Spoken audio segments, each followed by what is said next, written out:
आज की कहानी का शीर्षक है परीक्षा के बाद की परीक्षा। Exam after exam. मोहन को उसकी मम्मी ने कहा, बेटा खाना खाकर जा, 2 दिन से तूने ढंग से नहीं खाया है। मोहन, देख मम्मी, आज मेरी 12वीं की बोर्ड की परीक्षा का आखिरी दिन है और परीक्षा के बाद छुट्टियों के लिए पापा ने प्रॉमिस किया था कि मुझे वो एक बाइक लेकर देंगे। मेरे दोस्त की पुरानी बाइक मुझे आज ही लेनी है और दीदी को वहाँ पैसा लेकर भेज देना स्कूल में ही, अन्यथा मैं घर पर नहीं आऊँगा। बेटे मोहन की जिद और माता की लाचारी आमने सामने आ रही थी। माँ ने कहा, बेटा तेरे पापा तुझे बाइक लेने के लिए तैयार थे, परंतु पैसे इकट्ठे नहीं हुए। उनका कुछ महीने पहले जो एक्सीडेंट हुआ था उसकी वजह से वो ऑटो पूरा प्रॉपर चला नहीं पाए। मम्मी मैं नहीं कुछ जानता, मुझे तो बाइक चाहिए ही चाहिए। ऐसा बोलकर मोहन अपनी मम्मी को गरीबी और लाचारी की धार में छोड़कर घर से बाहर चला गया। परीक्षा के बाद भागवत सर जो उनके हैं, उन्होंने एक अनोखी परीक्षा का आयोजन किया जो कि वो हर साल करते हैं। इस बार परीक्षा का विषय था मेरी पारिवारिक भूमिका। मोहन परीक्षा खंड में आकर बैठ गया। उसके मन में गांठ बांध ली थी कि आज मुझे बाइक लेकर देंगे तो ही मैं घर जाऊंगा। भागवत सर के क्लास में सभी को पेपर वितरित हो गया। 10 प्रश्न थे। उत्तर देने के लिए सभी के पास 1 घंटा समय दिया गया। मोहन ने पहला प्रश्न पढ़ा और जवाब लिखने शुरू कर दिए।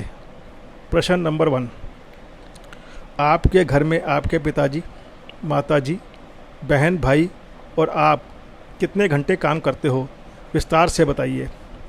मोहन ने लिखा, पापा सुबह 6 बजे टिफ़िन के साथ अपनी ऑटो रिक्शा लेकर निकल जाते हैं, रात को 9 बजे वापस आते हैं।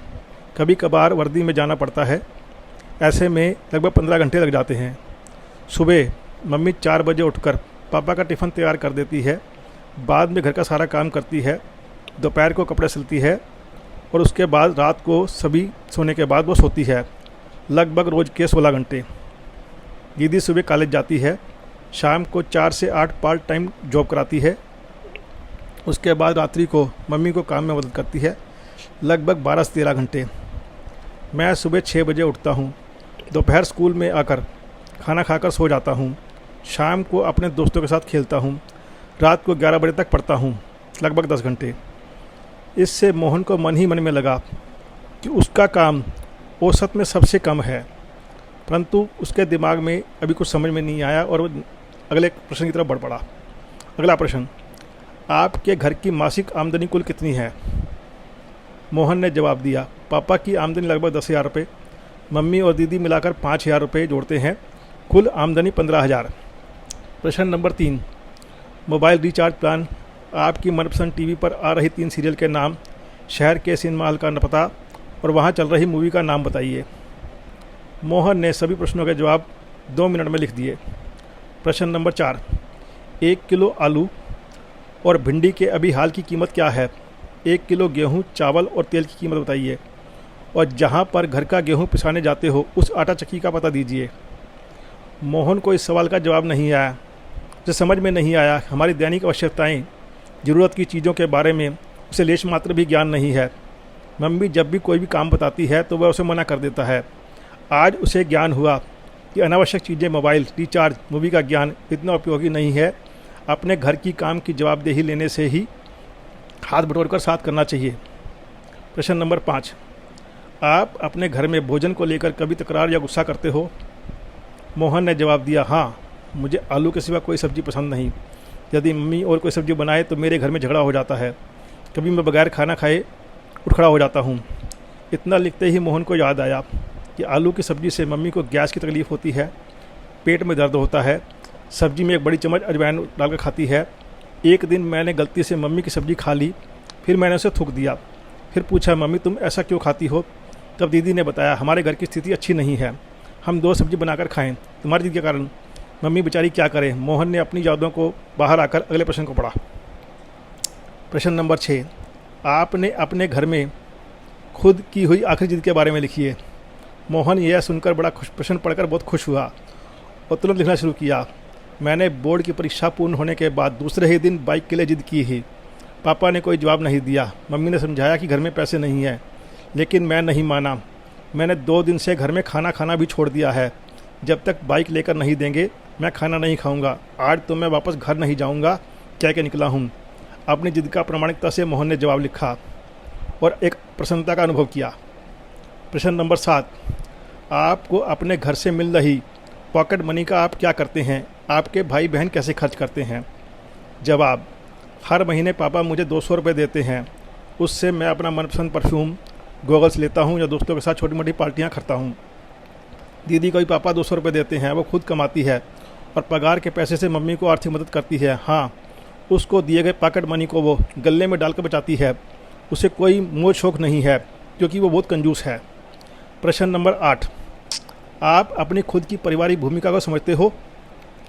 प्रश्न अटपटा और जटिल होने के बाद ही मोहन ने जवाब दिया, परिवार के साथ जुड़े रहना, एक दूसरे के प्रति समझदारी से व्यवहार करना एवं मदद रूप होना चाहिए। ऐसी अपनी जवाबदेही निभानी चाहिए। यह लिखते लिखते अंतरात्मा से आवाज़ आई, अरे मोहन, तुम खुद अपनी भूमिका को कैसे योग्य रूप से निभा रहे हो? और जवाब मिला, बिल्कुल नहीं। तो उसके मन में हल्की सी ग्लानि महसूस हुई।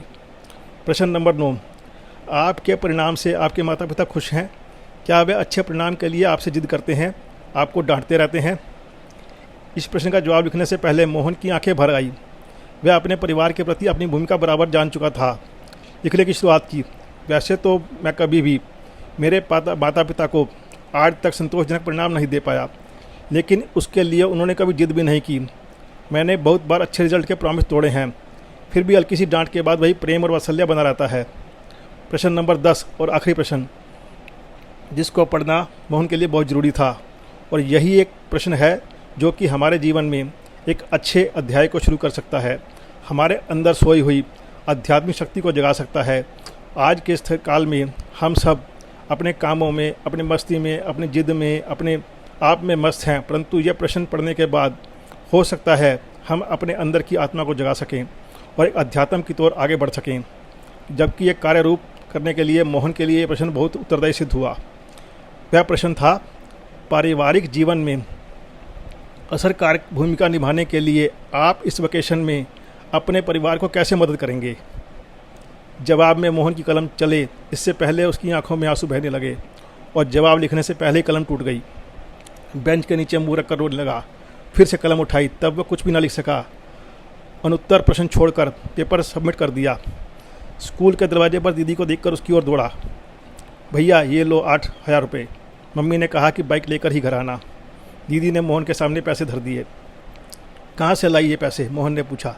दीदी ने बताया, मैंने मेरे ऑफिस से 1 महीने की सैलरी एडवांस मांग ली। मम्मी भी जहाँ काम करती है वहाँ से उधार ले लिया और मेरी पॉकेट मनी की बचत से निकाल लिए। ऐसा करके तुम्हारी बाइक के पैसे की व्यवस्था हो गई है। मोहन की दृष्टि पैसे पर स्थिर हो गई। दीदी फिर बोली, भाई तुम मम्मी को बोलकर निकले थे ना, पैसे नहीं दोगे तो मैं घर नहीं आऊँगा। अब तुम्हें समझना चाहिए कि तुम्हारे घर के प्रति जिम्मेदारी है। मुझे भी बहुत से शौक़ हैं, लेकिन अपने शौक़ से अपने परिवार को सबसे ज़्यादा महत्व देती हूँ। तुम हमारे परिवार के सबसे बड़े लाडले हो। पापा के पैर की तकलीफ़ है, फिर भी तेरी बाइक के लिए पैसे कमाने और तुम्हें दिए प्रॉमिस को पूरा करने अपने फ्रैक्चर वाले पैर होने के बावजूद काम पर निकल जाते हैं। तेरी बाइक के लिए यदि तुम समझ सको तो अच्छा है। कल रात को अपने प्रॉमिस को पूरा नहीं कर सकने के कारण दुखी थे, इसके पीछे उनकी मजबूरी है। बाकी तुम अनेकों बार अपने प्रॉमिस तोड़े हैं ना। ऐसा कहकर पैसे थमाकर वो अपने घर चली गई। उसी समय उसका दोस्त वहाँ आकर पहुँचा। अच्छे से चमकाकर बाइक लाया था। ले मोहन, तुम्हारी बाइक। सब 12,000 में मांग रहे थे, मगर तुम्हारे लिए 10,000 भी नहीं, 8,000 रुपये में। मोहन ने बाइक की ओर देखा और थोड़ी देर के बाद बोला, दोस्त तुम अपनी बाइक उस 12,000 या 10,000 वाले को दे देना। मेरे पास पैसे की व्यवस्था नहीं हो पाई और होने की संभावना भी नहीं है। और वह सीधा भागवत सर के कैबिन में जा पहुँचा। अरे मोहन, कैसा लिखा है पेपर में? भागवत सर ने मोहन से पूछा। सर, यह कोई पेपर नहीं था, ये तो मेरे जीवन के लिए निर्देश था। मैंने एक प्रश्न का जवाब छोड़ दिया है, किंतु ये जवाब लिखकर नहीं, अपने जीवन को जवाबदेही निभा कर दूंगा। भागवत सर के चरण स्पर्श करके वह अपने घर की ओर निकल पड़ा। घर पहुंचते ही पापा मम्मी दीदी सब उसकी राह देख रहे थे। पापा ने पूछा, बेटा बाइक कहाँ है? मम्मी ने पूछा, बाइक के ठीक से चला कर लाए हो ना, कहीं चोट तो नहीं लगी? मोहन ने दीदी के हाथों में पैसे दबा दिए थे और फिर बोला, सॉरी मुझे बाइक नहीं चाहिए। पापा मुझे ऑटो की चाबी दो, आज से मैं पूरे वेकेशन तक ऑटो चलाऊंगा और आप थोड़े दिन आराम करेंगे।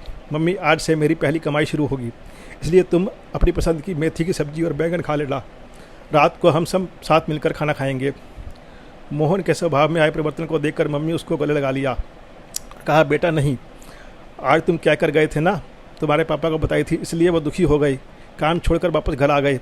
भले ही मुझे पेट में दर्द होता हो, लेकिन तो आज तेरे पसंद की सब्जी ही बनाऊंगी। मोहन ने कहा, नहीं मम्मी, अब मेरी समझ में आ गया है मेरे घर परिवार में मेरी भूमिका क्या है। मैं रात को बैंगन मेथी की सब्जी ही खाऊंगा। परीक्षा में मैंने आखिरी जवाब नहीं लिखा है, प्रैक्टिकल करके दिखाना है। और मम्मी, हम गेहूँ पिसाने कहाँ जाते हैं? आज से आटा चक्की का नाम और पता मुझे दे दो। उसी समय भागवत सर ने घर में प्रवेश किया और बोला, वाह मोहन, जो जवाब तुमने लिख कर नहीं दिए प्रैक्टिकल जीवन में कर दिखाए। सर आप और यहाँ?